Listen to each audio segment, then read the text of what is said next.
So let's combine sign and rank, because we do get something called the sign rank test. Now we're going to start with the signs and then we're going to do the ranks. Now look at that. I've added some negative values just to throw a little bit of a curveball there. Remember, negative 12 is smaller than negative 3, which is smaller than negative 2. It's on the real line there. So if those were my sets of values at the top, and I were to ask for a reference value of 7, is 7 the median? Every value that is 7 or less would get a sign of 0. Every value that is more than 7 would get a sign of positive 1. So you see what happens there? So each of those signs is now attached to our value. Now, we are going to move on to adding a rank. When we do sign rank, though, we've got to do something with the negative numbers after the sign, after the signing is done. When we do go to the rank, we have to take the absolute values and then rank them.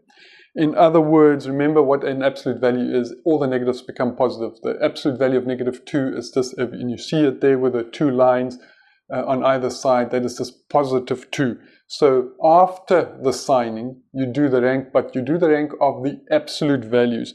So it will be negative 2, which is positive 2, then negative 3, which is positive 3, negative 12, which is positive 12. So that would be the rank.